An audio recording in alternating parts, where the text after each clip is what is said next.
This elder of yours, he may have returned drunk or... Let's explore this little town.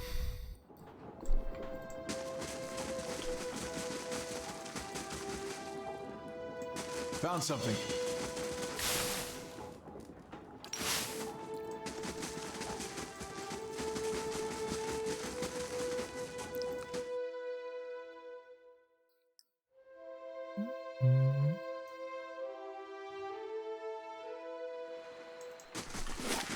Next time we get the chance, I'm buying you a pint. That means a lot to Dare. Oh, do you want one too? Sorry, I meant for Isselmere. I'll get you one too. A man paces angrily in front of a wrecked animal pen, his weathered face twisted with ire. He is so wrapped up in his fury that he doesn't seem to notice you. Galloway's slobbering beast, blazing bloody effigy, thrice damned salty wench and her soggy. What's wrong? That monster stole my pigs, traipsed into the village, tore down my pen, and made off with the whole damned herd. Just left a few little runs, and what am I supposed to do with them? What are you talking about? An ogre moved into the area not long ago. Folk had been seeing glimpses and tracks out in the woods, but it seems to be staying away from town. Or so we all thought until it made off with my pigs. Now everyone's afraid it's going to develop a taste for kith, if it hasn't already. Tell me how I can help.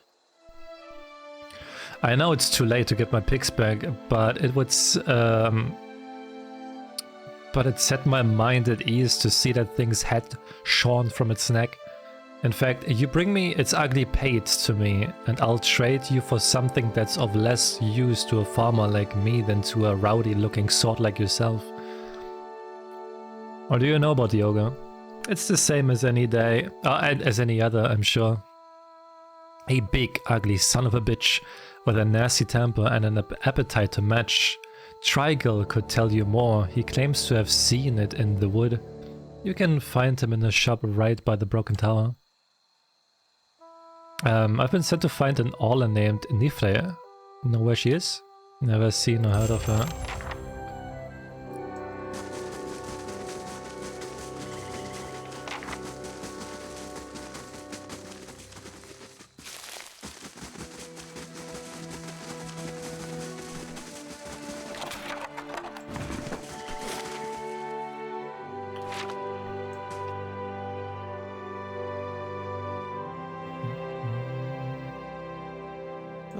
Then, hail and well met. Haven't seen you before. Always glad to see a new face in town. Company is good for business and chatter's good for the soul. That's what I always say. Anyhow, what can I offer? What can I do for you? Show me what you have. Let's see. Ooh.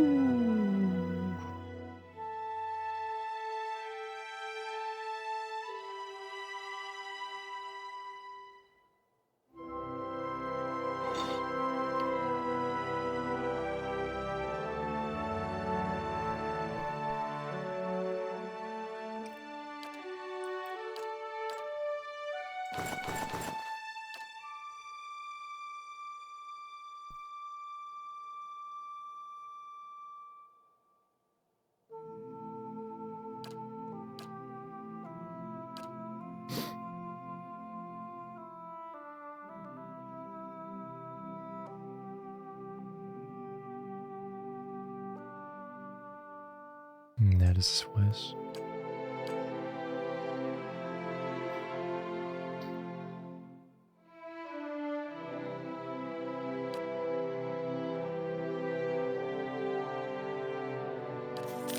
I don't really have much that I need.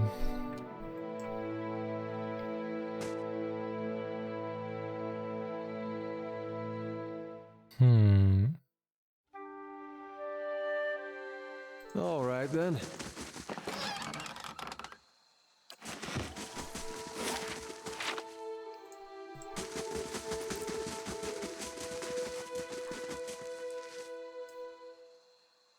This middle-aged peasant woman is dressing in a brown leather cloth draped down to her knees. Her hands are working at separating dingy, colorless vegetables in a pile before her, stripping their heads off the long, fibrous stems with a paring knife. She discards the stems one by one, placing the hands of the vegetable into a small cradle-like basket in front of her. She doesn't greet you as you approach. You're not sure she even knows you are there. Excuse me? The woman doesn't respond. She keeps stripping the heads from the vegetables with a steady rhythm. She may be deaf. There's no indication she heard you. Study the woman. At first glance, she seems nothing more than a middle-aged woman. Unremarkable, maybe less stern than most, who seems more focused on the weaving in her lap than her surroundings. Yet you suddenly notice she's not stripping the vegetables before her any longer, she's weaving, and the vegetable pots are now missing. She still pays you no mind, her brown locks torn and snagged from lack of washing, like many of the townfolks you've seen. There's a strange blur to her. Even the motions of her hands seem to be playing with the threads that lack color, in a shape that lacks interest. It may be that she is half-minded or deaf, but something feels wrong as you watch her knitting takes on an odd cadence, and you have a terrible suspicion that something lurks beneath of what your eyes are showing you. Focus on the woman. Her brown hair is long, almost impossibly to the length of her hands. As you follow the streams of her locks downwards, their hair become long and black, splitting off into threads of black and silver and wrapping around her hands. She is forming a soul cradle with the threads braiding a net in front of you, each finger long and sharp like a series of knitting needles, almost hypnotic. The silver and black strands of her hair weave together, with silver predominating as a highlight, the black shadowing it. And suddenly you are calm. You're on a plateau, almost the height of a tower, several stories high. The plateau is like a table lying beneath a clear sky, and beneath the plateau, surrounding it in all directions, a forest, hazy with mist, although whether it is actual mist or distance or a recollection. Resting in the curve of a natural arch above you is a great copper bell, half again the size of a man, hanging at attention, as if looking down on you and the event unfolding before you. The plateau has soaked into the sun, and the rock beneath you is rough and warm. The sky forms a cradle around you. You feel different, not disembodied, but you feel your body, your physical contours have changed along with the surroundings. And you hear a soft series of chimes, like wind chimes. At the sound, the scene gains color and texture, as if the sound is beckoning you gently forth, filling your senses and thoughts like mist rolling softly into a sealed chamber. And focus on the chimes. The chimes coaxes you deeper into the memory, and you're certain it is a memory, a warm one. You are on the stone of the plateau. Your knees on the warm texture of the ground, silver, white, shimmering like Adra. The plateau is formed of it, glistening in the sun, and you can feel the heat on your skin, your wrists and your hands are in motion. Weaving, not thread, but gathering, tenderly moving along the first movements of Barath wheels. Your hands are wet. Your hands are upon the flesh of a newborn child, and you can feel the crowning of a tiny head turning in your grip. Its head slicks, wet from the womb. The hands you are wearing, inhabiting, have done this many times, and they are practiced and confident. You can feel distant pains in your own head as the head emerges. A stream of fluid from the womb helping the newborn slide forth, and the woman's labored breathing, crying out. Focus on the child, the movement on your hands. As your hands move, you hear the sound of chimes, clear, cutting through the haze of memory.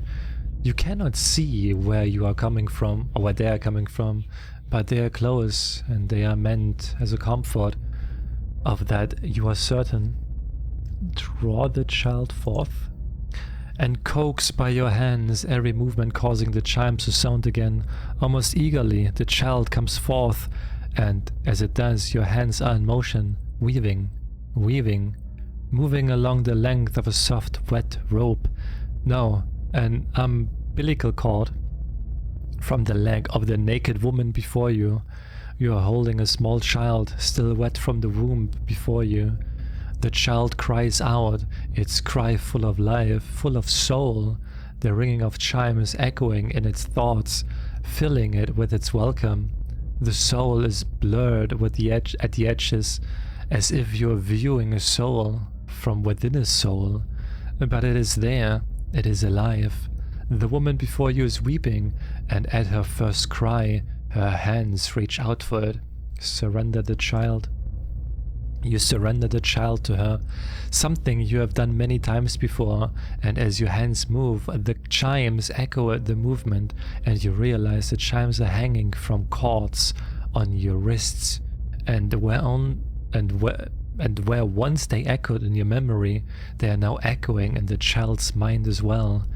The chimes are intended to welcome the child, to be its first gentle greeting into the world, a soothing sound guided by the tender motions of your wrists. You are helping to weave its thoughts, its perceptions, and the experience. The woman laughs with a ragged joy, laughing from a parched throat. Her emotions seem soothed, but the physical demands of labor have left her exhausted. But the child is here, the child is safe, and all atop the plateau is peaceful, calm, distant, flattening out as the memory persists. Slowly pull back, retreat from the memory.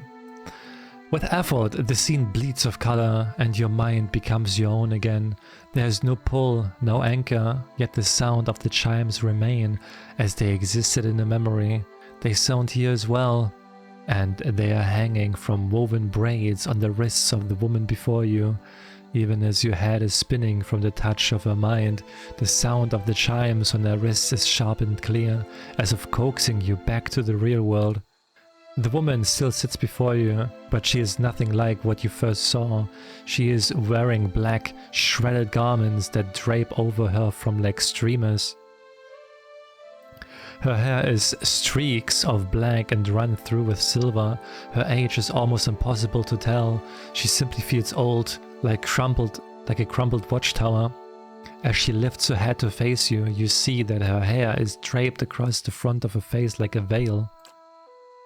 What you first saw of her was a mental glamour of some sort, unconscious, and you realize what you see is not what the world sees. And you are perhaps the first to see her true self. Still, you don't sense a threat in the realization. If anything, you feel a sense of relief from the figure. You can hear her thoughts, and she is glad to at last be seen. Yep, a lot. I don't think she speaks, does she? What did she do to me?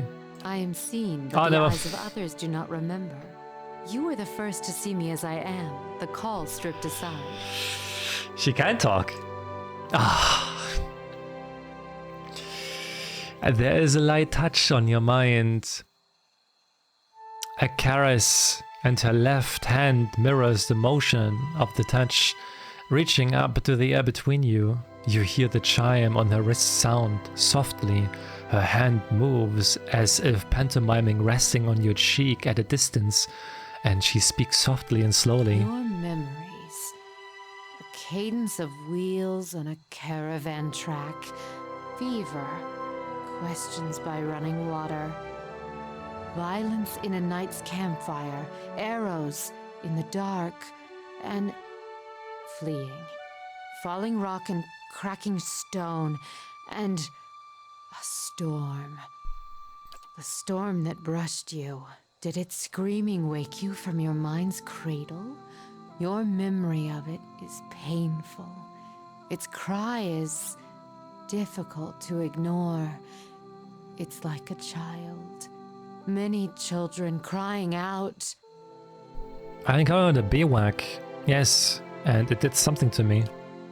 Her hand withdraws shyly, the chimes sounding softly once again. The woman stands uncertainly, as if she has been sitting for some time, or is too weak to bear her own weight. You notice her cheekbones are tight, her face gaunt, Yet while her stance is weak, she seems determined to stand before you. You are able to see me. It is almost a question. You suddenly realize she doesn't seem to know what you saw when you looked at her. The image on the plateau, yet the image was so clear, so sharp. You're surprised she didn't feel you there. To see me is a rare gift, a watcher's gift. It felt like a pathway between our minds, but strange, gentle. So many questions, thoughts whirling like storm winds. That storm still roars through you, deep beneath your thoughts, yet muted and secret, like an underground river. I cannot tell if it is carving new channels or eroding what keeps your true strength buried. The fact that you could hear it at all, survive it, is something few have ever done. Your power will grow stronger with each soul you touch, as it allowed you to reach out to mine. There's a silence, and although it seems to last for but a heartbeat, in your thoughts it stretches out between the two of you, like a pull between your minds. You blink, take a breath, and then you realize she wants to ask you a question, yet can't form the words, as if trembling, as if assembling them is painful. Or there simply are not enough pieces. Assemble a thought. Do you wish to travel with me? You feel a wave of fear, gusted with the strength of relief, although oddly, her expression does not change. Then fear dissipates, and you feel strength and certainty, as if the plateau from a memory lies beneath you, and a calm sky looks down upon you. Cool. So I got the achievement for recruiting all companions outside the DLC. Nice. Cool.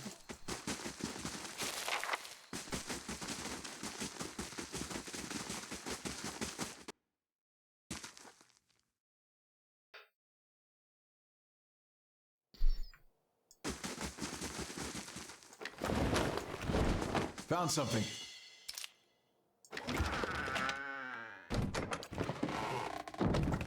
Slow and silent.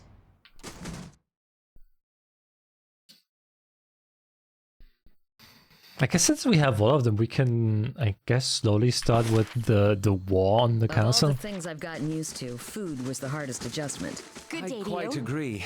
Dear Woodens oversalt everything and drown it in sauce. A young woman leans against a wagon.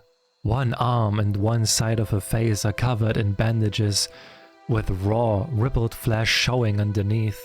A minty, tangy scent wafts from her dressing. She smells painfully. Just ventured into town. I'm about dry on some of my stocks, but you're welcome to have a look, see? Bio stocks limited. It's the damn roads, can't reach none of my suppliers, so I'm stuck with whatever I can scrounge up in the woods. Deer cap, river reed, and the like. That's well and good, but most potions require something stronger too. Troll skin, vessel bone, what have you? And then there's really rare ingredients, things you would never be able to afford, let alone find on your own. What did you find? Handina winces as the rest of the story comes rumbling out of her. I've been keeping an eye on a drake's nest east of town, at Deerfoot Crossing. The beast stayed just long enough to lay a clutch and moved on. Thank the Sky Mother it wasn't a full-grown dragon.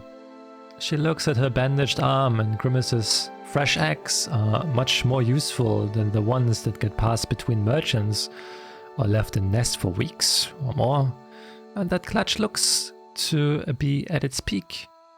I thought I would see about getting an egg, but I didn't realize so many of them had already hatched, or that young worms were so territorial. I could get an egg for you. She keeps her gaze steady, but you see hope kindling in her eyes and twitching at the corner of her mouth. I sure hope you're not leading me on. I don't think I could stand getting burned again. She bites her lip. If you really mean to go after it, I'd certainly pay you. Just remember, big as they are, dragon eggs are fragile, and there are a lot more I can do with a whole one. Good day, stranger. She adjusts one of her bandages. Anything else I can do for you? I've got handy ointments if you are braving the road anytime soon. I'm looking for an Orlan named Nifre. I did see an Orlan lady headed to the Dracogen just the other day. She points across the road at a large building. Don't know what her name was, but she was acting real sneaky-like.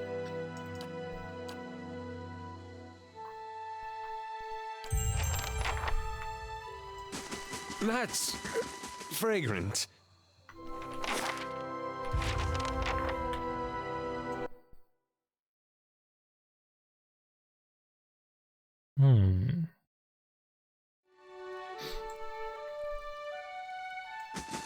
Slowly now.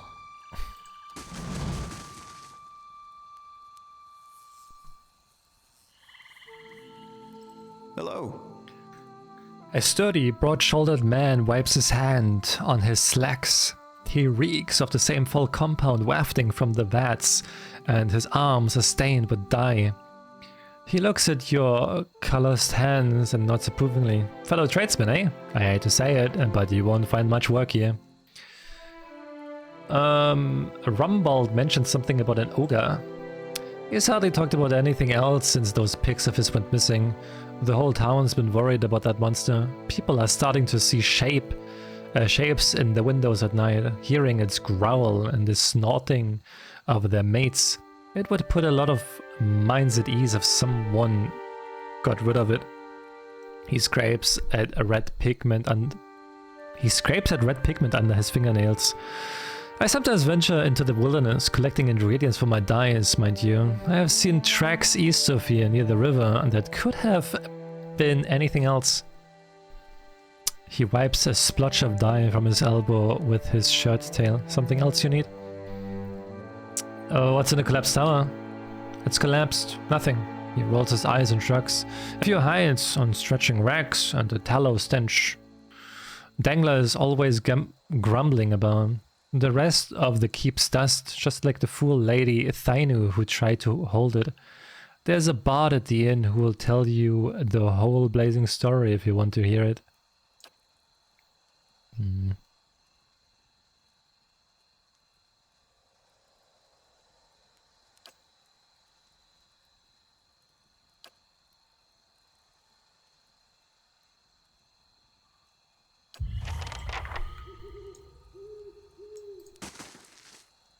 Stay out of my private quarters. That goes for you and Haron's bootlickers. Okay. Kinda rude. Kinda rude, that dude.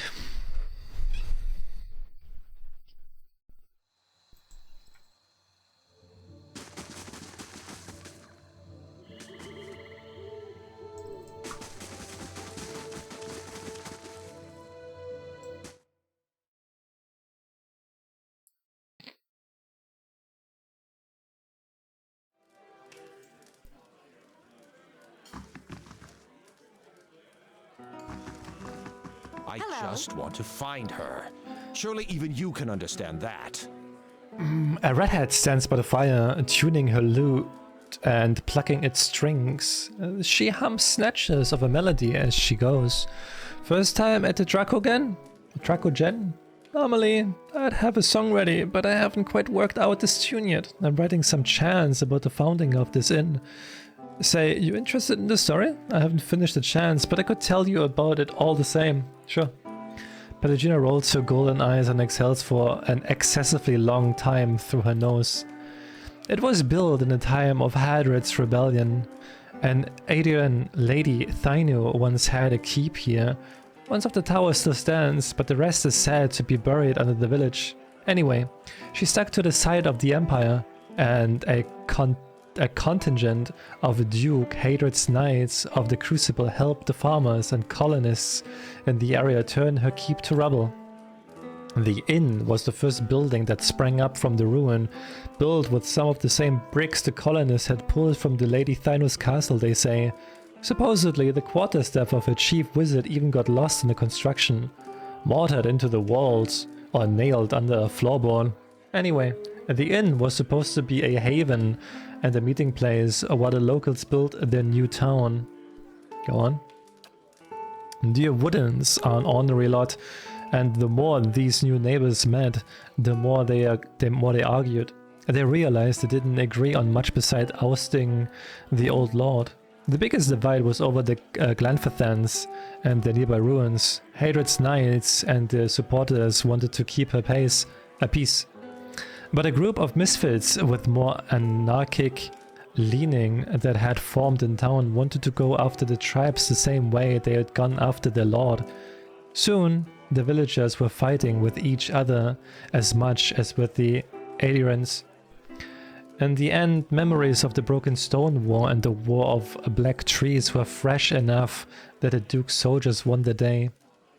Most of the other villages came around eventually, but some of the core troublemakers left to join the front lines of the War of Defiance, and others, I've heard, found their way into the Guided Compass, the most forward-looking of the Glenfathan's tribes. I don't know if I believe that part myself, but it makes a good story. She points to the east wall. There's a portrait of one of the chief's rebel roses and his rival in the peacekeeping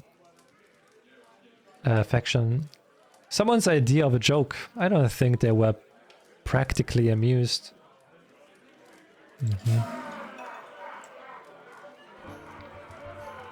We're decent folk, my lord. Perhaps you should leave and check the wilds. Good day, stranger.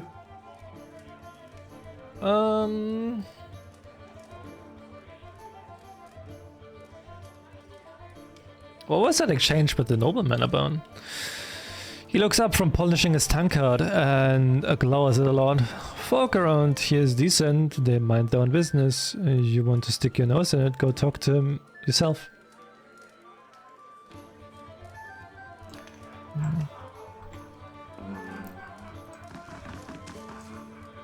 The man wears 80s-style robes, simple but elegant.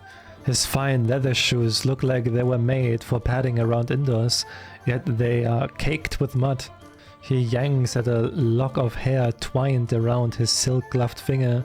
His fine features are etched with anxiety. My child is out there. Do they not understand? My lord, we're doing everything we can. Unfortunately, these villagers... Beasts take them all. I don't care how you do it, but find her. Your child is missing, I take it? Yes, Lady Alice. My daughter. I've asked around, but nobody in this mud hole has any concerns beyond their swine. They turn my men away like beggars and seem downright pleased to be of no use. But you're not one of my soldiers. And you look like you're used to getting your hands dirty, if you don't mind my saying so. Haran raises a hand to silence the man. If you find her, he nibbles a thumb of one silk glove.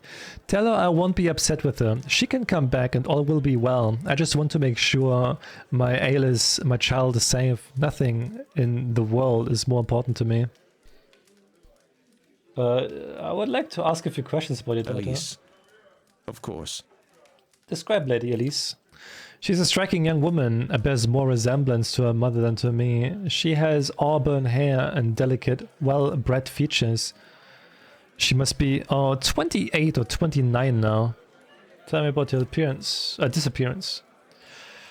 We were stopped in Dürford for a few days. On our fourth evening here, I was making plans to continue our journey. Lady Alice was feeling unwell and went to bed. When I retired a couple hours later, I found that she had vanished. None of my men had seen her go, and no one at the inn knew where she was. Since then, my people have been combing the village, but we have yet to find a clue, and the locals have been no help. Why did you and her come to Deerford? It was merely a stop along the way to Aina's Rest. However, she took ill shortly after our arrival, so it seemed prudent to allow her a few days to recover. What's in Aina's Rest? He frowns as if about to protest, but he gives in with a sigh.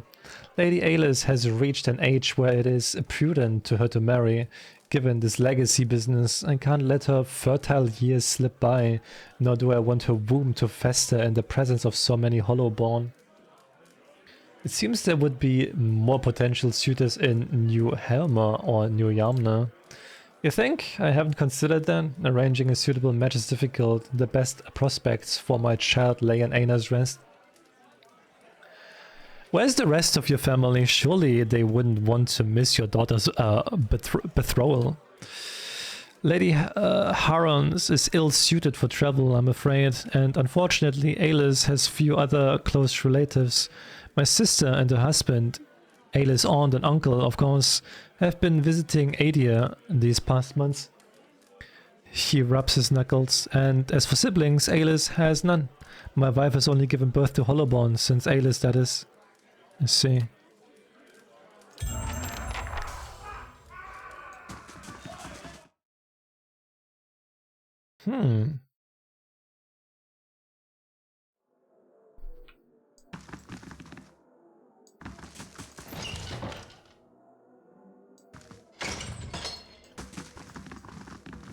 I've got it.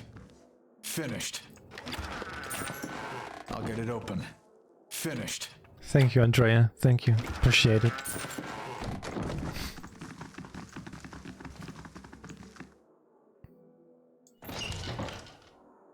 The Orlan hovers by the window, peering out out of it every second. As you enter the room, she watches you carefully, her hand hovering over her stiletto. She cranes her head to peer behind you. Anyone follow you? Who sent you? What are you talking about? The man's leaning against the wall, glances out the window and nods to the Orlan. The hand over her weapon relaxes, but she is still watching you closely. Some old friends from Defiance Bay are looking for me. We're not exactly friends anymore, if you catch my drift. I'm just trying to lay low and mind my own business. Know what I mean? Boss. And Aumauer looks at the Orlan and jerks his head at you. Alright, alright. She raises her hand to the Aumauers before turning back to you. My friend here thinks you could maybe help us out. Now I'm sure you're a busy man, so I'll make it worth your time.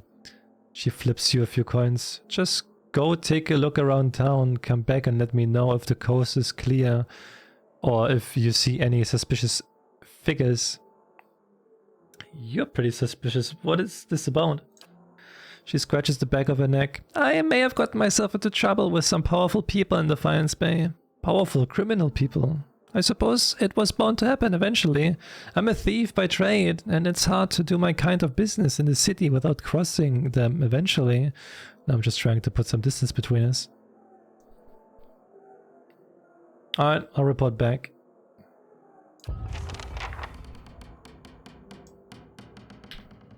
Alright, I'm back. Hail and well met. Head west towards the temple. That way is clear. Folds her arms and gnaws her lower lip. Her eyes bore holes into you.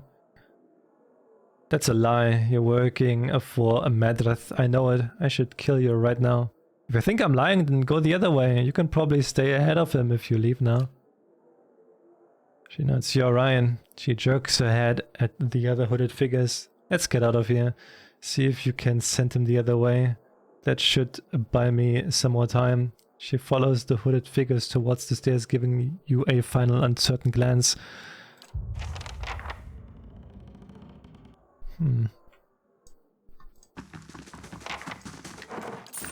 I shall be discreet. Kinda wanted to give her in, but guess I'm not skilled enough.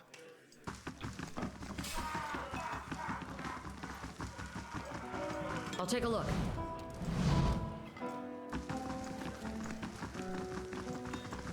Well met, friend.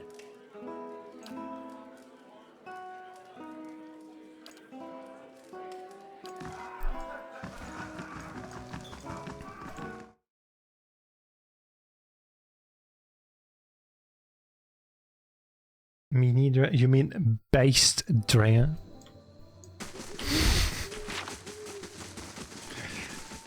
That's pretty based of Andrea.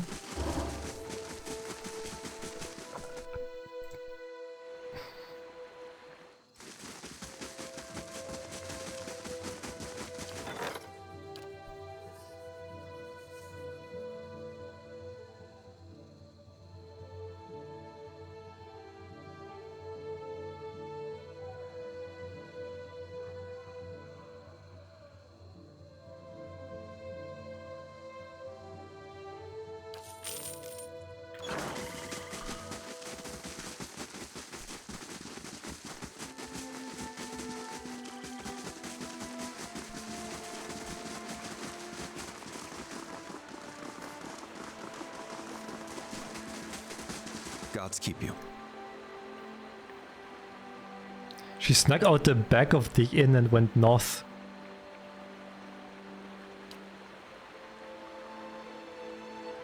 Just coincided you pulling the grass into flimsy threads, did you now? And how would you have known that? I was just hoping you would believe me. Don't worry, I'll catch up to her right after I take care of you. Motherfucker! Breathe. Yeah. Yes?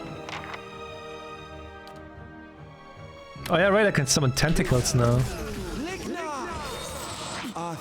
Did you just say Ligma? Oh damn, those tentacles are strong.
Poison!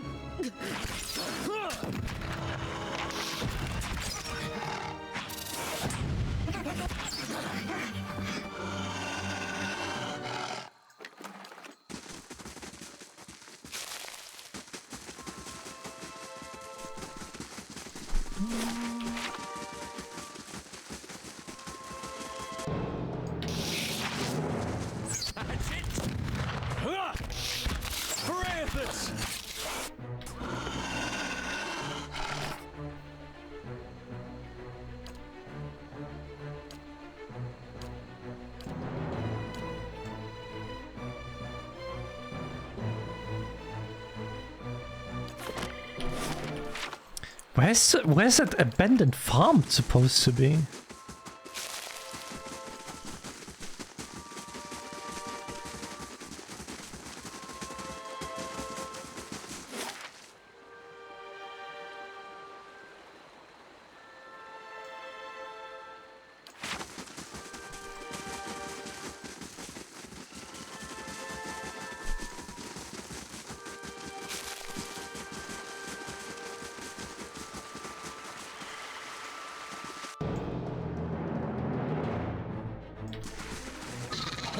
Can't get a good shot at this.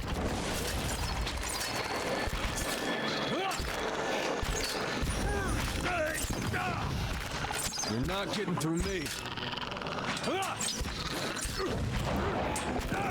not getting through me.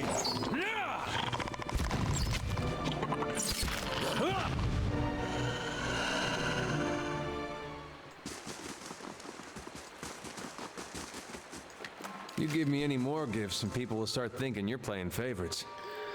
You stand within what looks to be a ruined shrine. The most covered remnant of an ancient statue lays before you. Only the broken legs and feet of the sculpture remains. Long grooves alongside it suggest that it could be moved. Near the base of the statue you could discover a skull carved into the stone. Use hammer and chisel. You chip away at the base of the statue, and by the time your arms are numb from the ringing hammer blows, you have scratched out a hole just wide enough to fit 3 fingers. Air whistles through the gap, but whatever on the other side, you won't be able to dig your way through it. Watch a pry bar. You place a pry bar into the hole you chiseled, leaning onto it with all your weight. You feel the statue slide and grind along the grooves. The display's pedestal reveals a dark passage descending into the earth. Here smells of blood and cowardly loathing. I'll be the effigy if this isn't some nest for the quiet slaves skulking vermin. Jesus Christ, dude.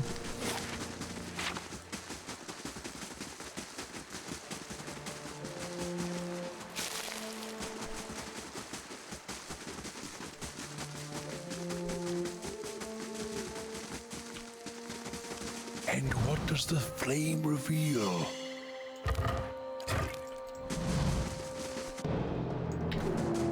Head on.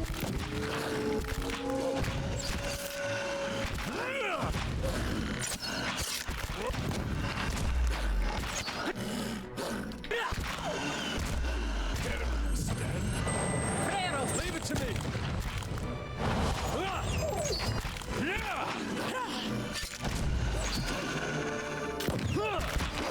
Head on. All right then. Be cautious. Be constant.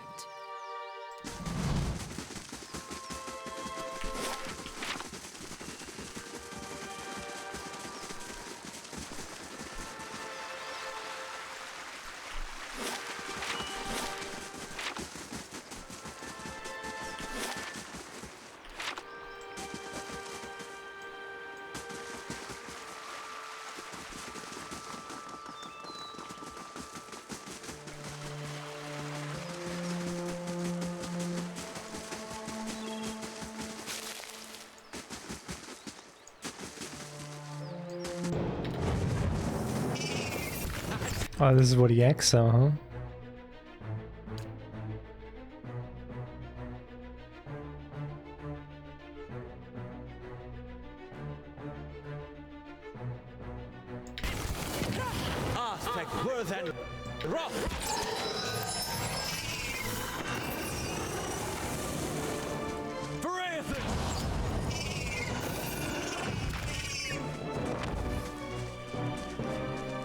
Head on. Of course. I shall be discreet.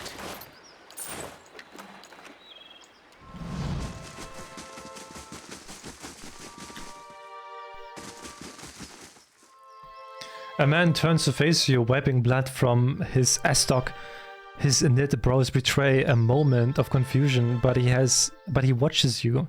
A slow, confident smile creeps over his face. The Iron Brand does not meet many travelers this far from the road. What would they be doing out here? An elven man cocks his head at the other, probably after that dragon egg, same as us, boss. A dwarf curses and spits into the grass. It's a rhetorical question, you dimwit. He tightens his grip on his sword. Everyone knows the roads between the villages are crawling with brigands. They're obviously bandits, same as us. Why would she want the dragon egg? He loves to sell it, of course. If I wanted to eat it, I would have grabbed some pigs from that farm in Deerfoot too.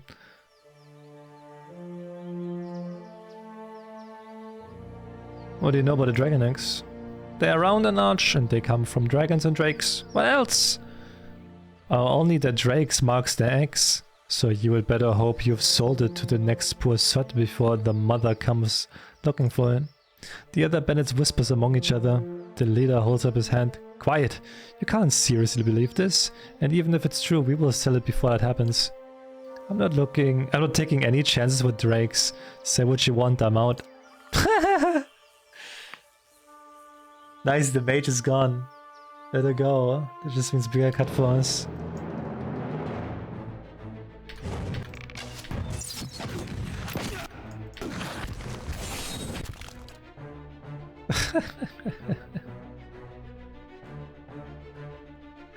Anne! Hi, Anne. Leave it. Leave it to me. Are you working?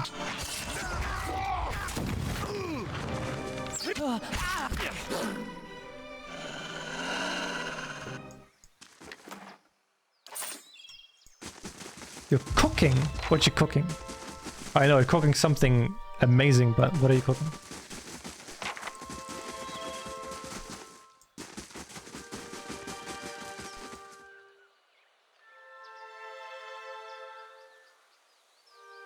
Alright, let me Google this.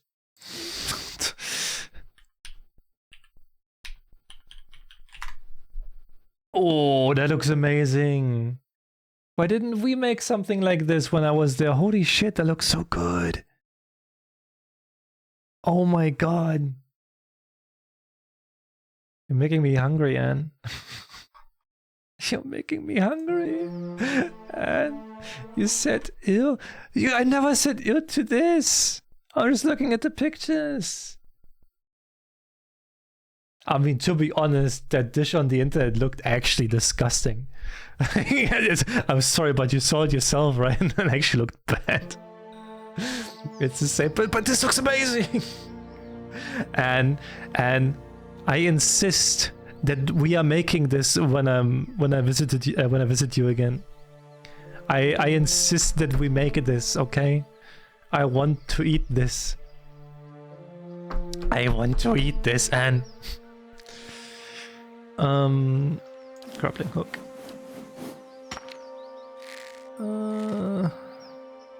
Let's get Ada. Ada has the highest athletic, I think. An exercise of a small cack is nestled among the detritus. It looks heavy.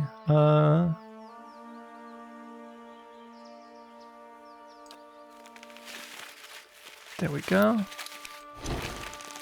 It allows the X with a slow steady motion once the prize has reached the bottom and settled into the dirt. Ada safely clamps down the cliff. Perfect.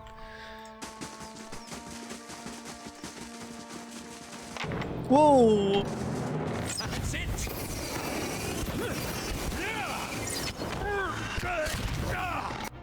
Mochi's making biscuits on my bank. I just sat down, say hi. Oh.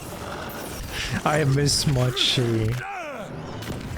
I miss Mochi. To be honest, I miss all of you. I also miss Daniel. I miss you. I miss Mochi. I miss Cookie. I miss Daniel. I miss Eric. Of course. I miss you all. Whoa. You're not getting through me. How may I help? Wait, no, tentacles, tentacles, tentacles. I think tentacles do a better job here.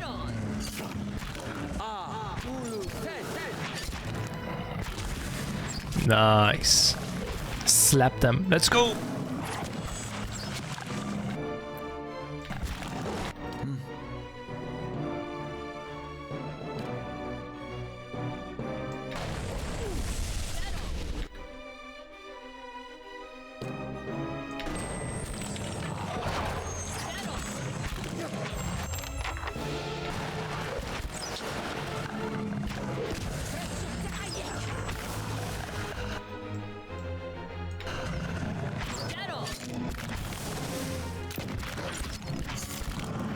Do you really miss the cats? To be honest, I do.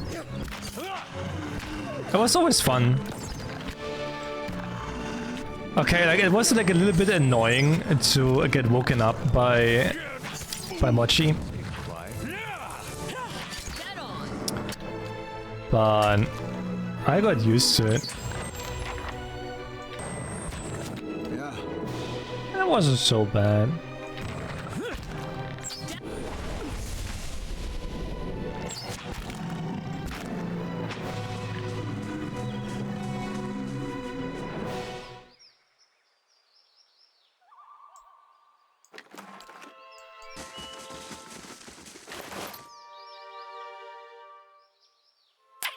Wow, wait, those boots are good.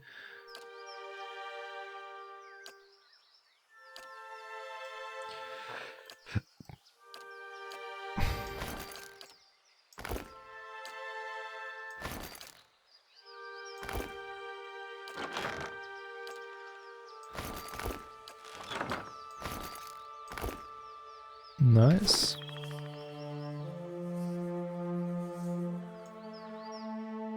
Say the thing you said the other day.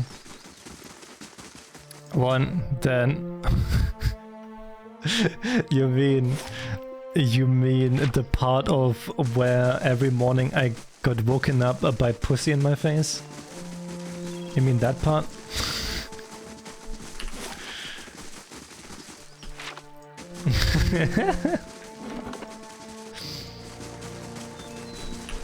Yeah, man, every morning I woke up had pussy in my face, man. What a time.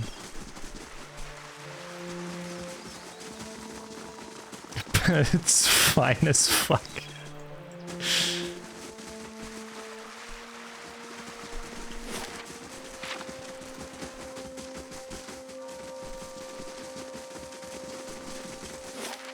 Hey, what can I say? Get yourself one.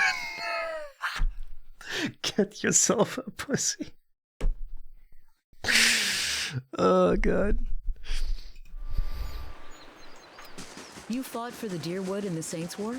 You better grab a couple pints before you get me going on that one. No complaints here. Yeah, I love playing with her. I love playing with her. Oh, it's fun.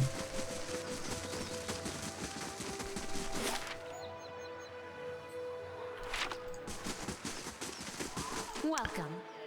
Here's your dragon egg. Hela's feathered tits. She claps her hands together, wincing at the pain. How did you manage that? Well, I found the nest you spoke of. Hope those worms didn't give you too much trouble. Let's see her then. She cradles the egg with her good arm. Amazing, not a single crack. She runs her bandaged hand across the shell.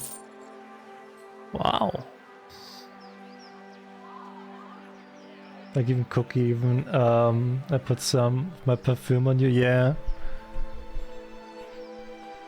That was nice. I'm glad they like me. I'm glad they do. I will get pussy tomorrow with ZZZ update. Oh yeah, I saw that trailer, that massage. Jesus fucking Christ, man. What the fuck is ZZZ even? She hefts the egg into the back of her wagon and rummages among her shelves. Here, take this. She drops a stack of coin and a parcel of ingredients into your hands. Everything you need to brew a good strong pick-me-up should come in handy with the kind of scrapes you seem to get into. She leans closer. And come see me anytime you need potions or ingredients, alright? I got a special price. Oh! Special price.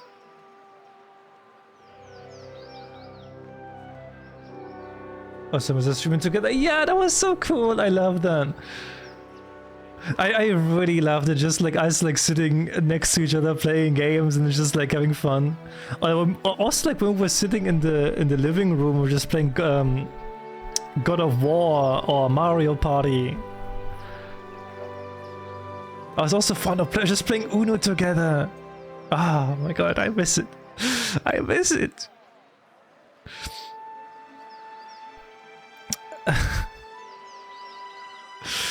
Our Lord's daughter, she was a new shade of green when I seen her the other morning chatting with a Triggle. She was just outside the shop. She points at the crumbling tower. We're talking about morning sickness. Was she pregnant? Aye. And worked into a state about it. She was... That girl was so sick she didn't even notice Turgle's stink. I offered her some herbs too, take care of the problem. Thought it might save her some trouble with her old man, but she wouldn't have it. What's wrong with her? Daniel always beats us with Eric. She will get sick of me. I would not. I didn't complain at all.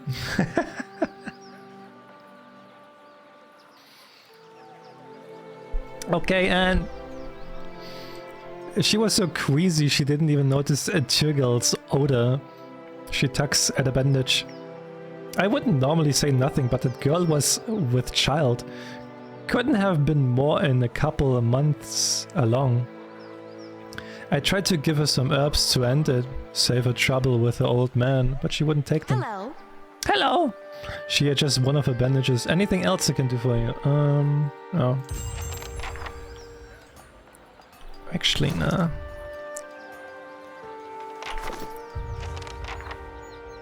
Bread almost ready. Oh.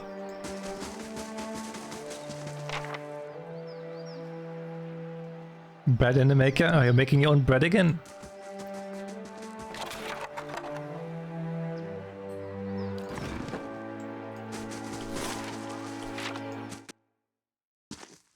Marriage, let's go! You all get married to Danny.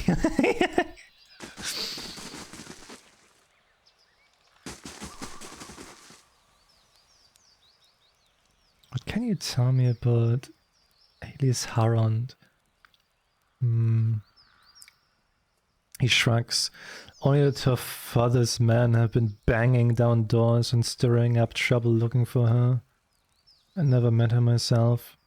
And Dina said you two had met. He folds his arms, the smell of tallow and animal dung wafting off of him. Did she now? And what else did she say?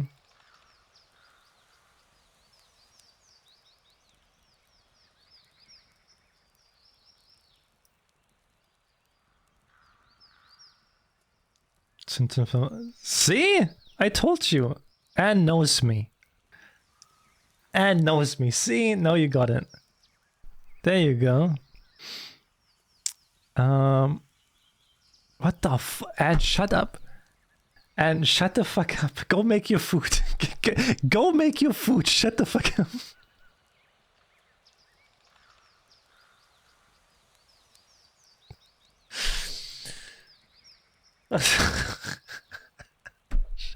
Shut up and leave. We'll go make food. When serious time he starts deflecting. Oh my god. Deflecting. You don't even know what you're talking about. You don't know what you're talking about. Yeah, Alice was pregnant. Really? That would explain a lot. Her father's dragged her out here to get hitched to some backwoods noble. She wanted an escape, alright, and I was happy to give her one. We snuck across the river a few nights ago for some private time. Come to find out, we weren't exactly alone. An ogre. An ogre taller than Winfrith's tails sprung out of the forest, and we were so lost in the heat of the moment we didn't notice it until it was upon us. So wait, they had sex while an ogre attacked? Okay. It grabbed Alice and disappeared into the night before I could even pull my bitches up. Oh no, britches. Your britches up, not bitches.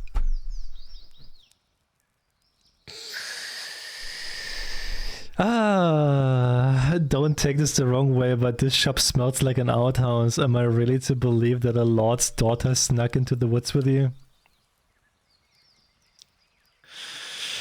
Dude, I'm reading for almost 7 hours today, okay? I'm allowed to make some mistakes.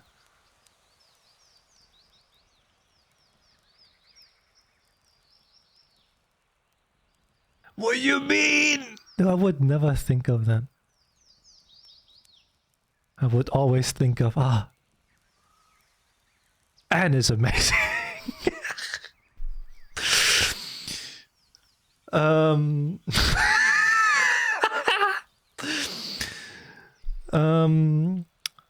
Curb that clever tongue of yours. I'm afraid there's no right way to take that, stranger. I meant no offense, I'm just trying to find her. His eyes narrow. As I was saying, the ogre vanished with her, probably took her to its lair, wherever that is. He measures you with his gaze. She could still be alive. I'm in no shape to go after her, but that Harrond looks like he would have coppers to spare for anyone who found her. He scratches his cheek with fingers stained red and yellow. Others around here have seen the ogre east of town took most of Rumbold's pigs just the other day. If someone were to find it, there would be a lot of grateful people in Deerwood.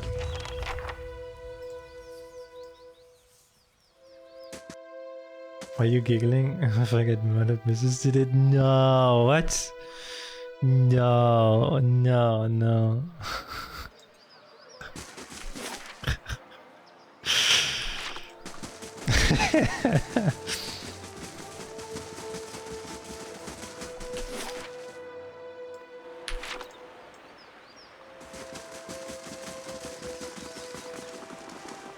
But you're thinking about it. Well, you came up with it. That means you were thinking about it too. Oh, no, that means you were thinking about it. Not me too.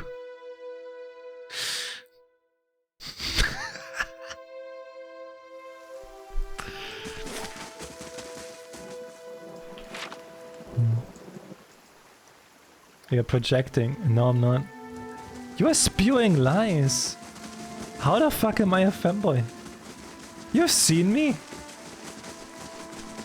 That makes no sense what you said.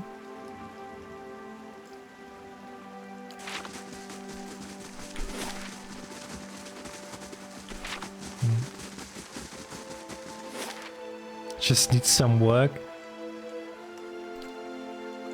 Work my ass. No. There's no work needed. It won't happen. Exactly.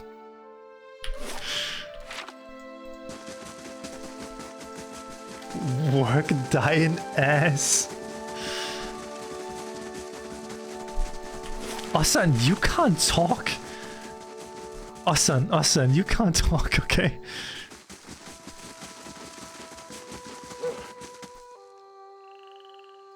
I'm ready.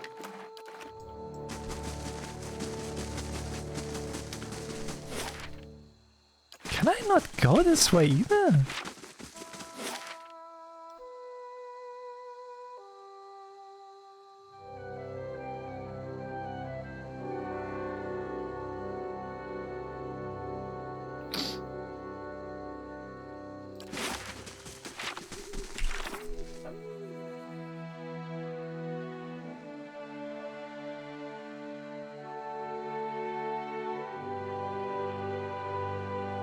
On the path? But what path though?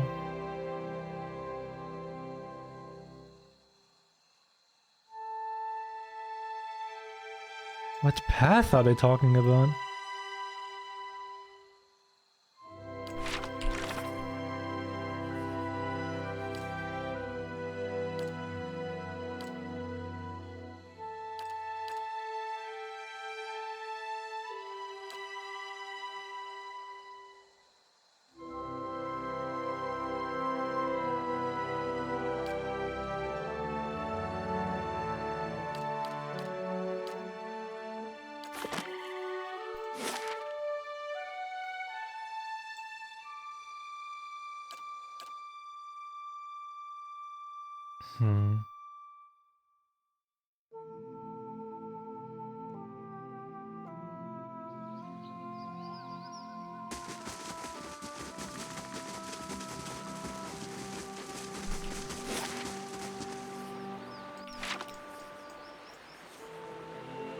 They're seeking employment? What was that?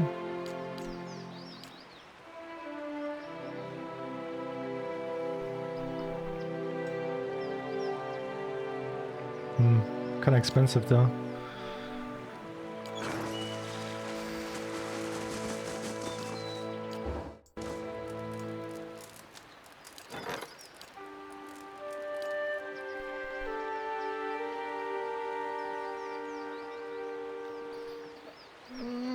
Wait, I've got the barracks. Chapelle Forum.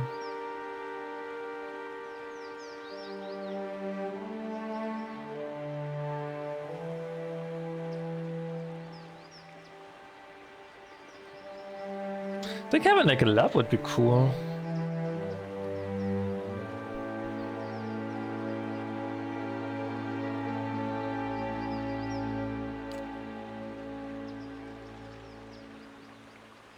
Access to the warden.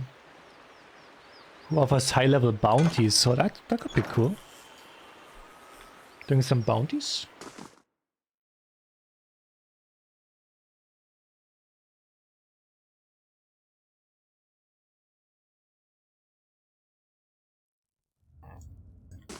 Okay. Nice and slow.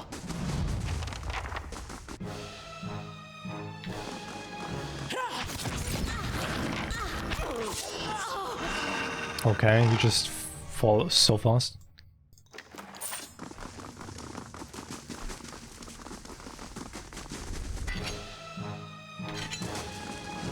I smell food burning. No, not the good food. Not the good food.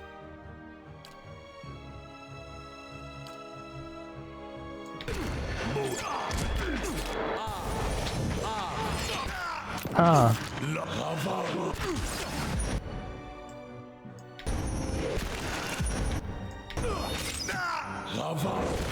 Bro, those tentacles, Jesus Christ.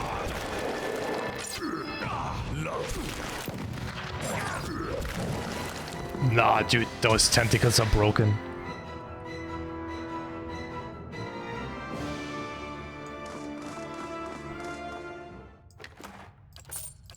What the fuck is that damage?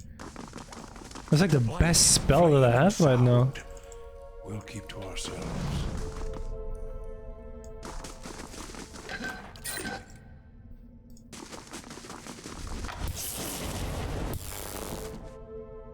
Margaren's fire casts light in dark places.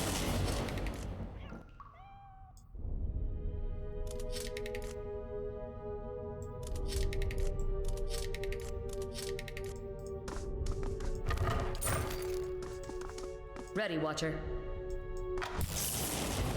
Thanks.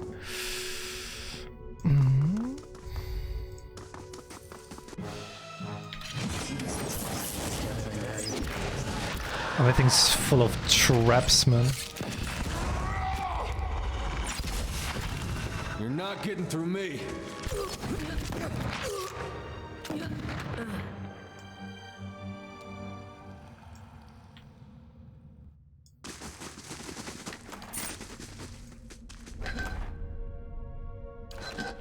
And what does the flame reveal?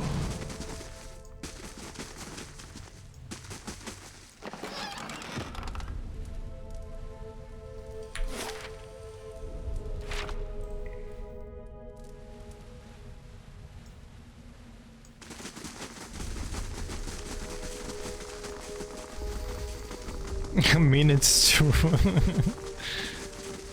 I'll get it open. Finished.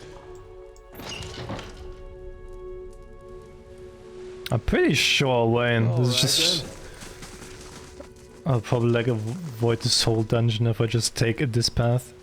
So I don't think I will. I'll get the long way. Need all the XP.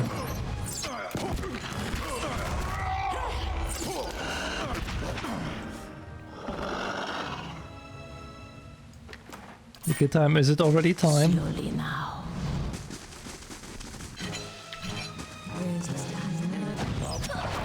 How bad? Lover. Lover.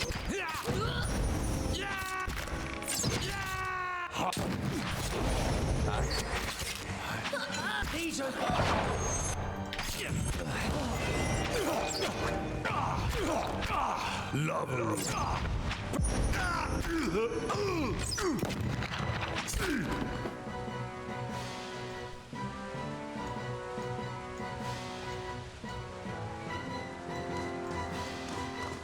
I'm ready. I'm ready.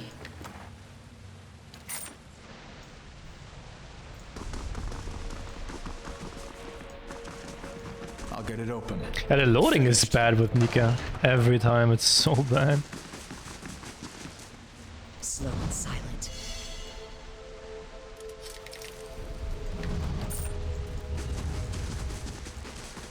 And what does the flame reveal?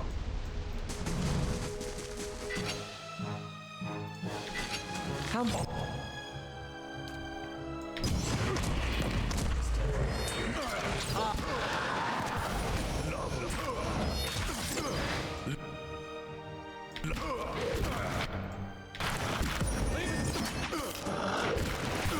Bro, it's disgusting.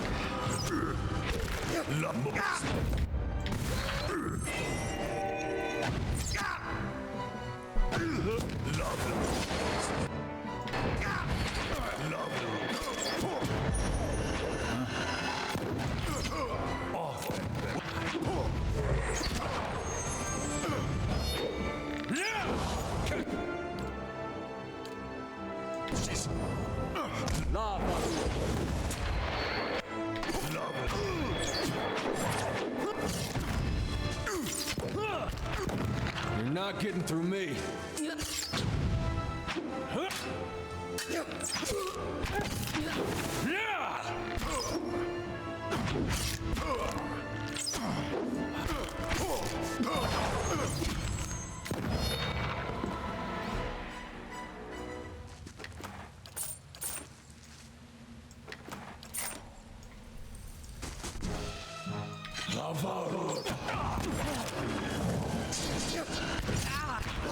Oh, it's about to go boom.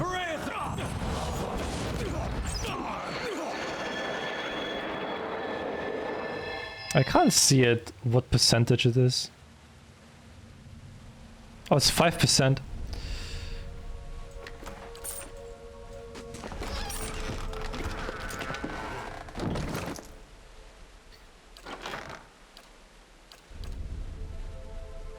List of names.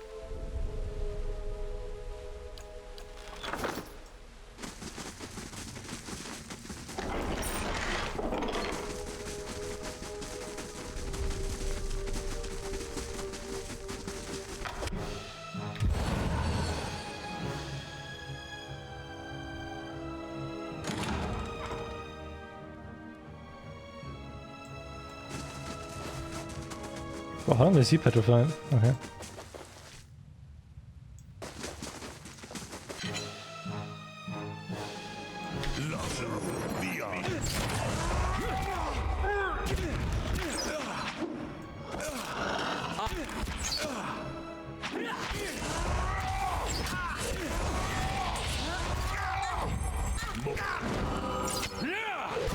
Bro. Nah, this is gross, dude. This is absolutely disgusting. Slow and silent. Found something.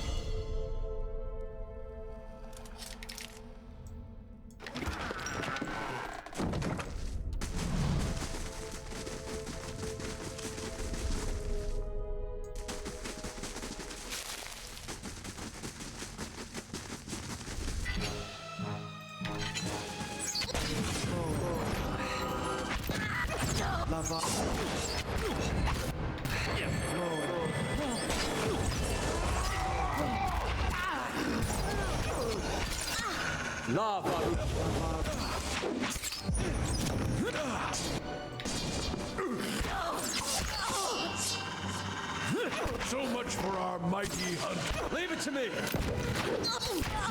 That dot killed me, dude.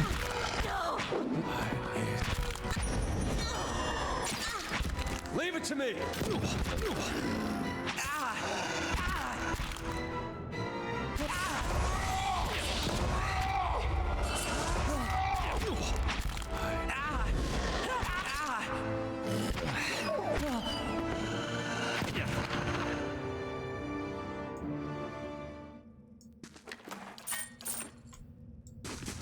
Slowly now.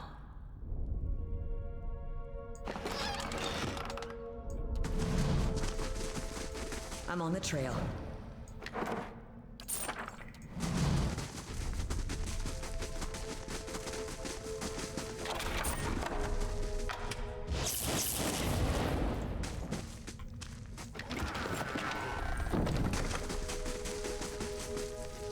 I'm on the trail. That's a huge dungeon, dude. God damn.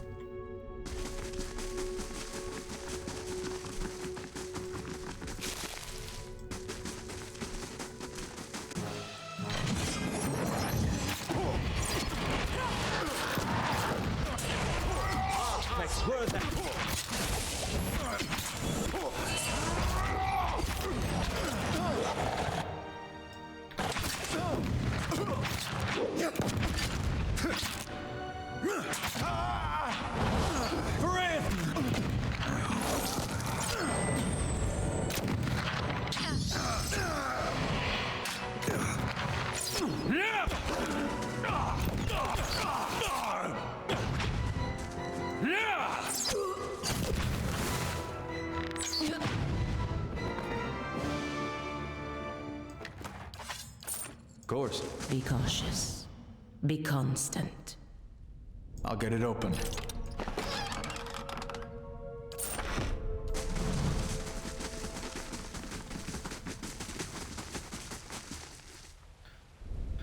The path ends in the precipice. The remains of a ruined bridge lie on the other side of the chasm.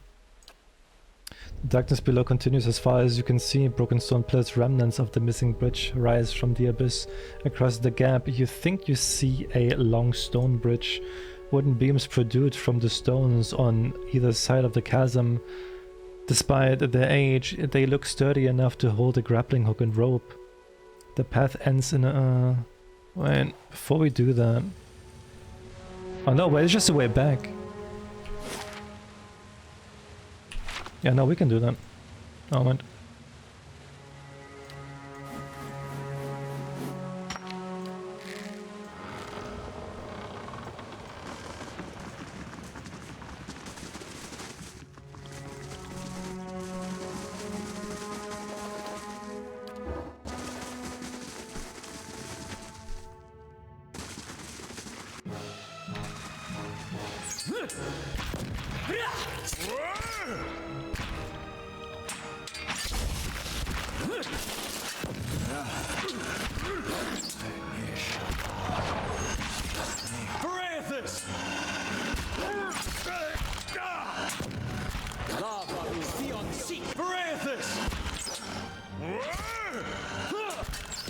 Shot with this.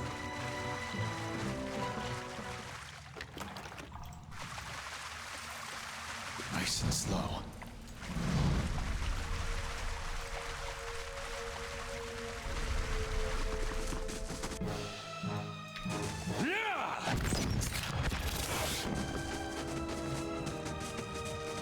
I've got it. Finished.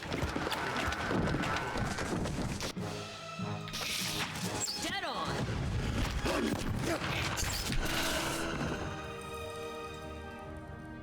Keeping quiet. Man, how long is this? Holy shit.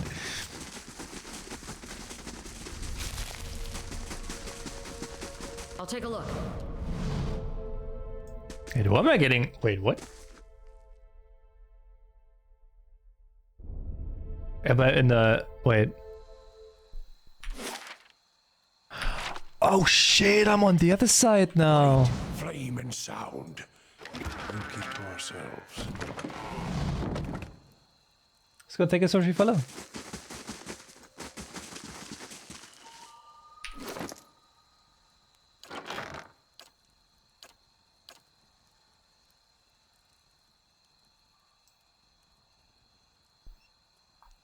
Bro, wait, I got 2 final journeys of Jonas. What do you mean it's final if I have 2 of them? What the fuck? What do you mean? Wait, what? Final? And I got 2 of them? What the fuck?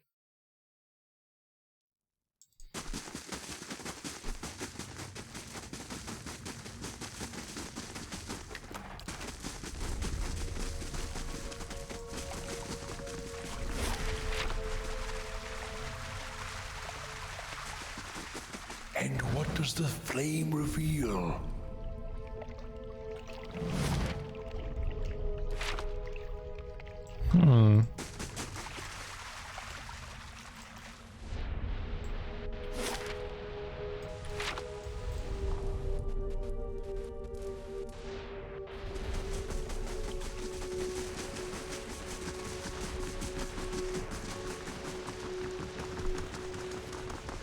That's charming.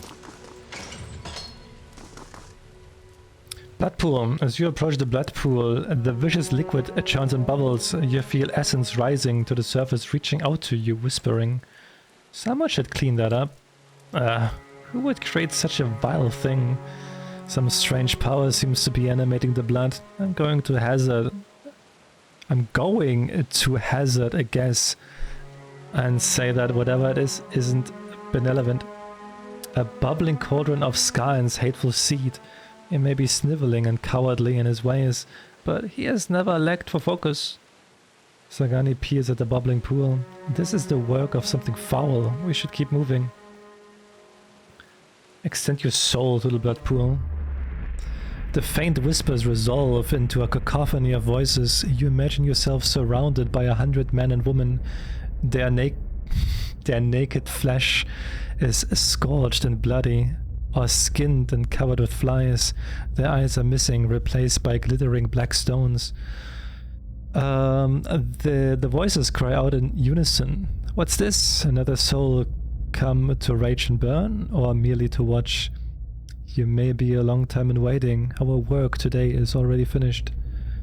Who are you? A woman's voice replies. Nobody's. Serf or thralls or whores, used and thrown away. Almost all we had was taken from us, but that little remained we gave here.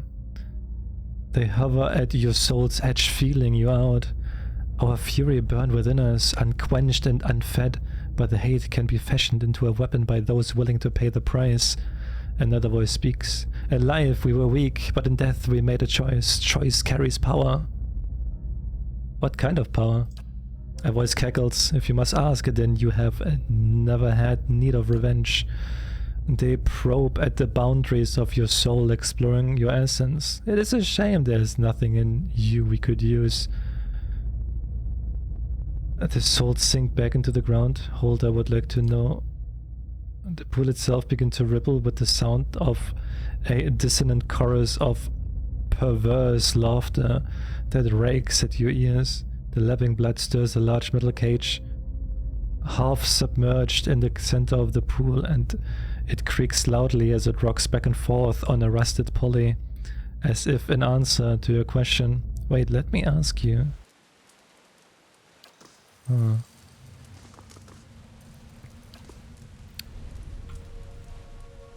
Wait, can I attack this?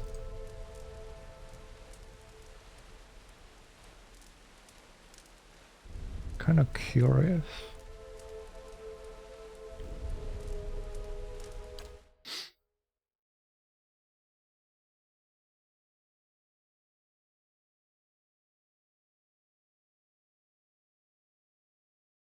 But I guess attacking it will also bring nothing.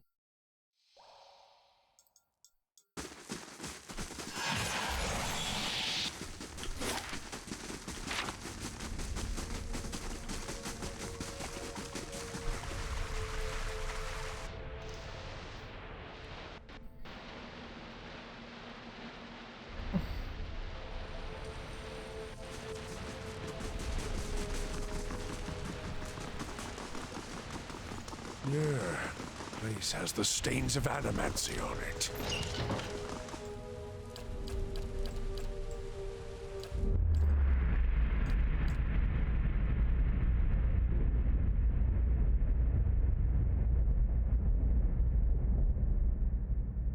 The power for revenge?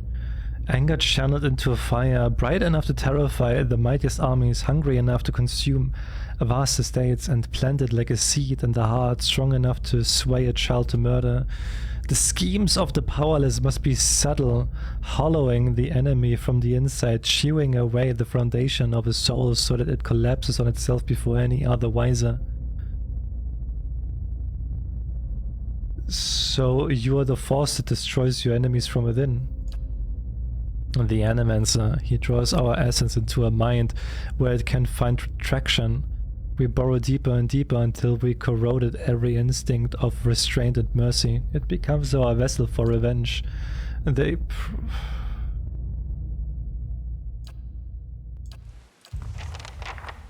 Wait.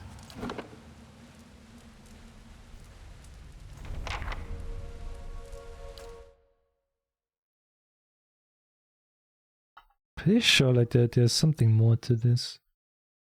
I'm just fading the conversation.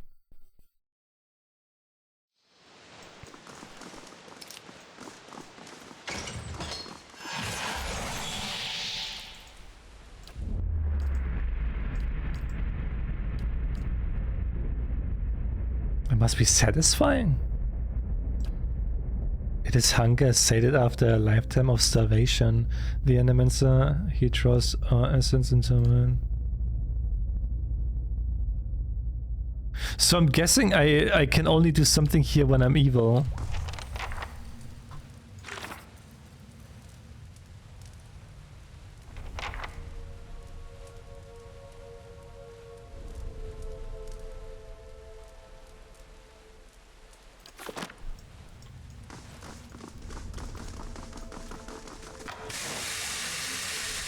Oh.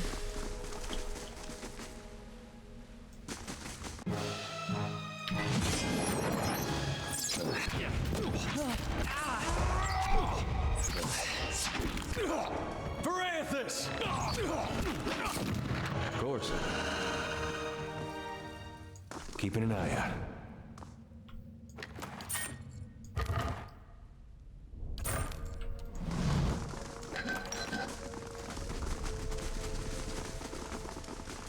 Slowly now.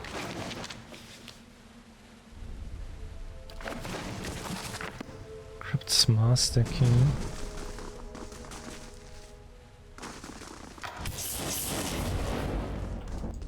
Light, flame, and sound. Ourselves. Okay, chill, dude.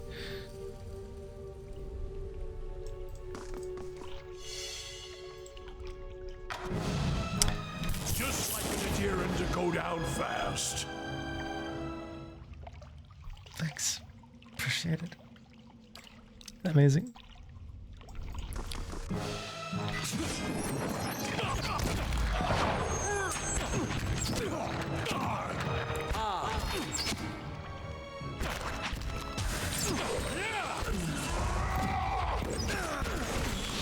Leave it to me!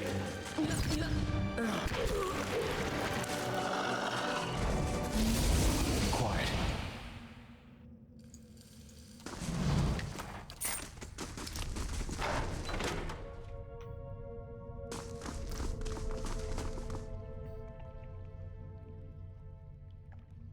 A large bull-necked man in a hood helps a young elven woman down from a glass chamber connected to a dizzying array of cables and machinery. Her skin and clothing glisten with fresh blood. You may feel a little lightheaded for the next hour or two, but that will pass. Have a meal and get some sleep when you return to town. The transfusion. The transfusion will be smoothest if you relax and rest. The implanted essence already has a hold on your mind, so fighting it will be useless. And I hope our new visitor does not complicate matters overly. You filled her mind with essence from that strange blood pool, didn't you? And that would make you a fellow Animancer. Or something more. Either way, this is about something larger than us both. You of all people should understand what I'm doing. I don't know who you are, but I can read that look of discontent on your face. Polite society frowns on your struggles and ideals as much as they do my animancy and Scan's rituals. But unsightliness reminds polite society that there are limits. When no one pays attention to the excesses and debaucheries of a lord, you give them something they can't look away from. What are you talking about? Lord Heron's been telling everyone she's his daughter. He brought her all the way out here just to avoid anyone who might know differently. She's his niece, and she's carrying his child. Ew, what the fuck? Sagani's eyes are bright, white orbs against her face paint. Her own kin? Her voice grows quiet. I know how I would deal with that one. Why would he do that? Heron's own wife's delivered nothing but Hollowborn. Now he's got no heir, and his sister's child, Elise, is reaching the age to marry. Without progeny of his own, Heron's legacy would pass to her issue. So, he found a way to continue his own noble line by putting his child in this girl, his own niece.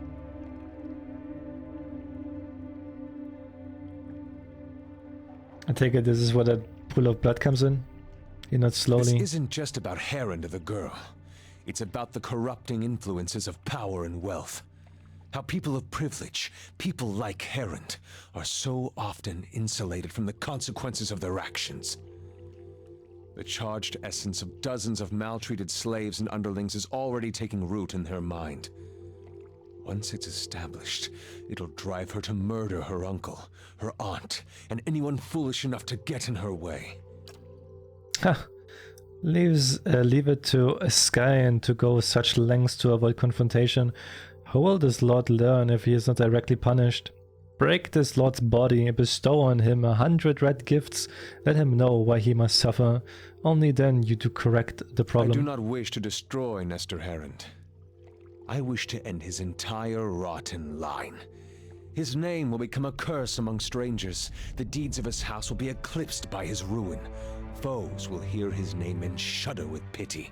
And any relatives who should survive him will abandon their fortunes just to rid themselves of the association.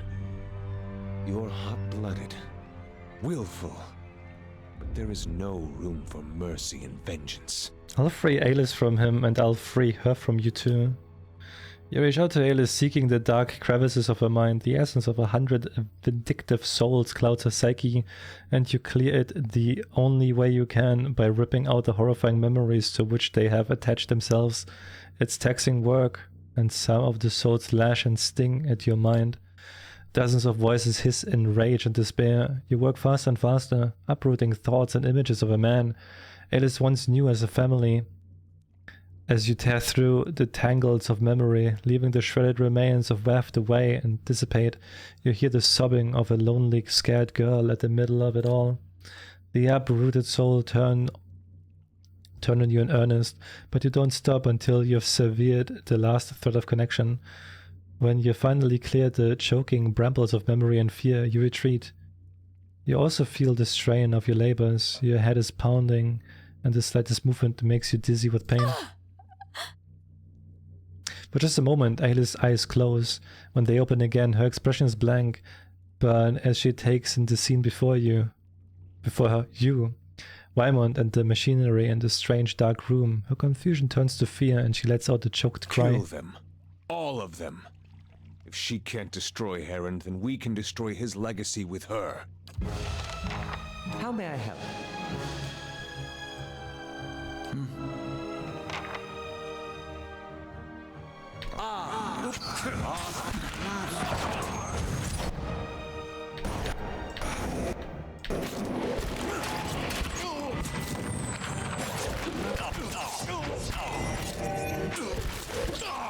Lava.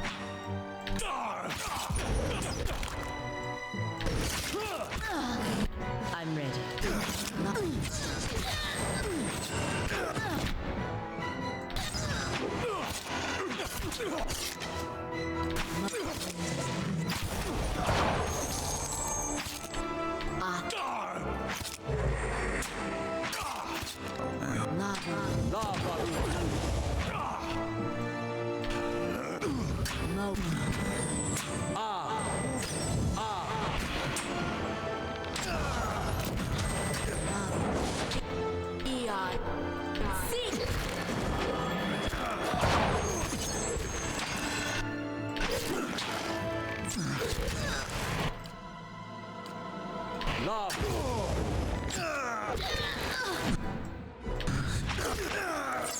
Nice.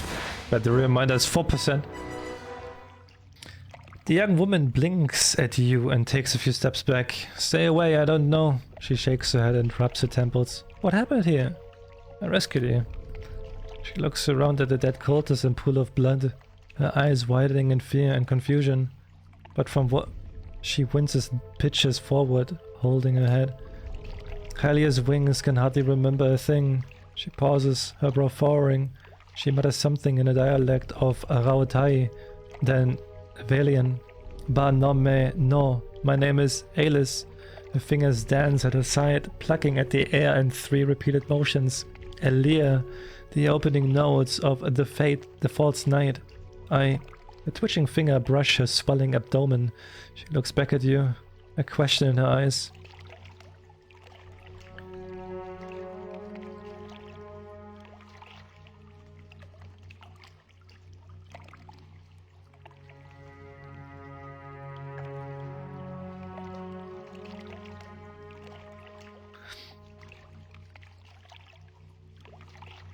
There's a reason you forgot, Alice. It's best not to remember some things.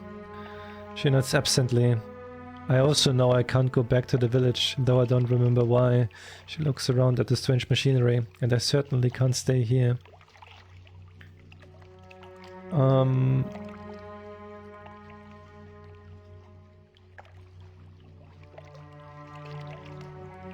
Yeah, you should find a way to a new big city, New Humor perhaps, or even the Valiant Republic, somewhere with plenty of opportunities. The suggestion sinks in slowly, but it seems to take root in the nearly aberrant places of her mind. That's good advice. She takes a final glance at the blood-splattered chambers. I won't look back. She hurries away.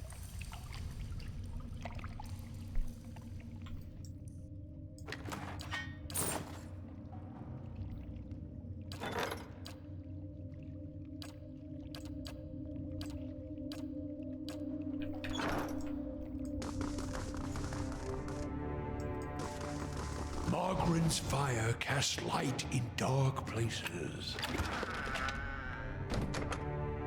That's a dagger.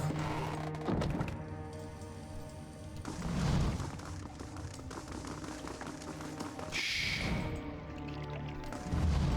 Eyes open.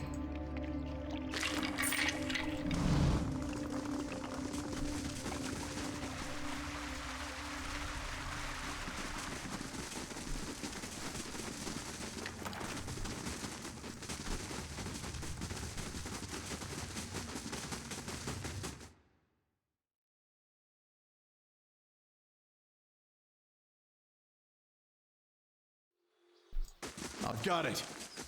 Finished. What are you? Effigy's eyes summoned. Stop him. Go. Nah, fuck you, man. I don't care about you.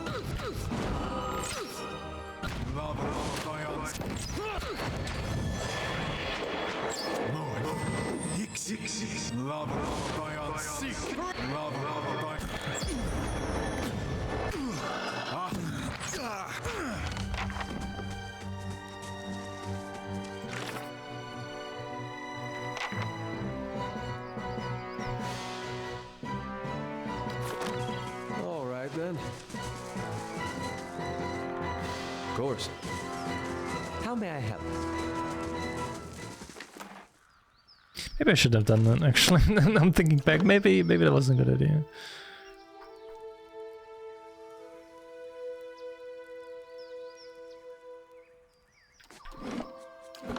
Can I even go back?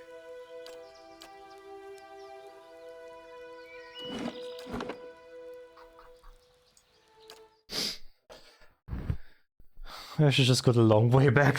I'll just leave him be until I get the quest with the troll done. The ogre, I mean. I've got it.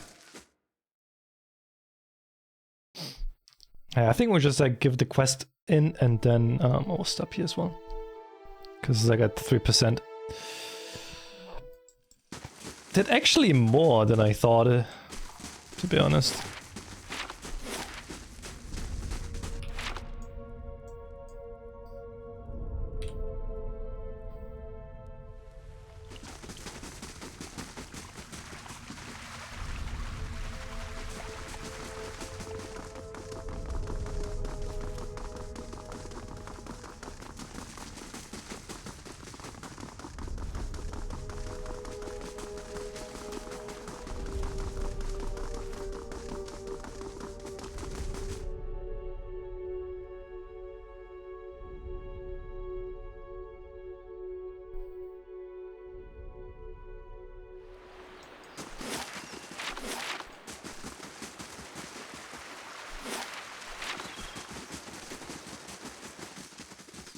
You must gather your party before venturing forth.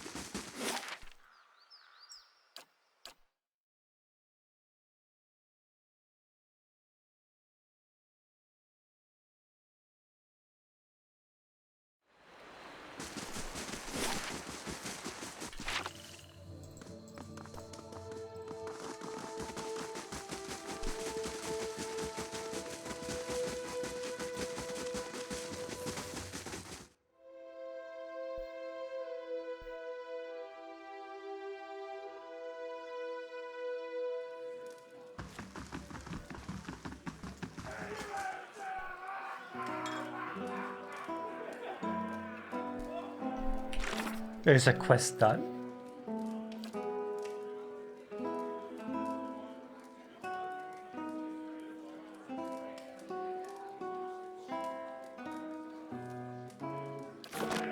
It's probably upstairs, huh?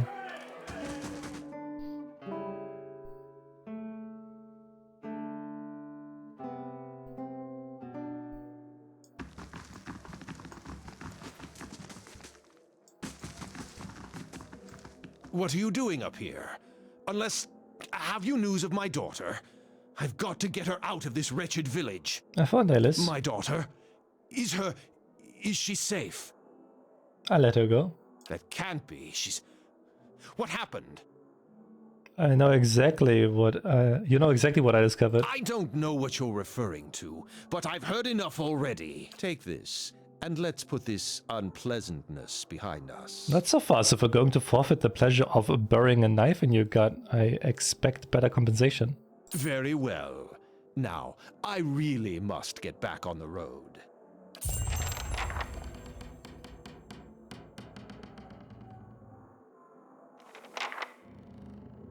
But I should technically just kill him, Ryan. Bro, he doesn't deserve to be alive. No, he doesn't deserve to be alive. Fuck him. What he did is, no, there's no excuse for this. What are you doing up? My daughter? That can't be. I don't know what... Take this, and let's put this... Your blow dispatches the old man more quickly than you would like, but you're confident no one has hurt you. You're so confident no one will ask too many questions when they find him dead. Nice.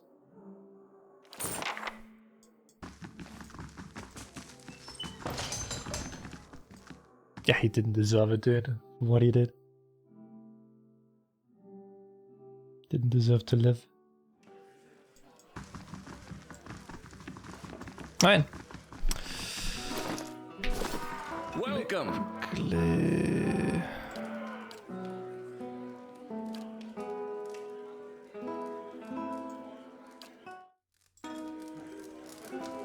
Alright, that's safe for today.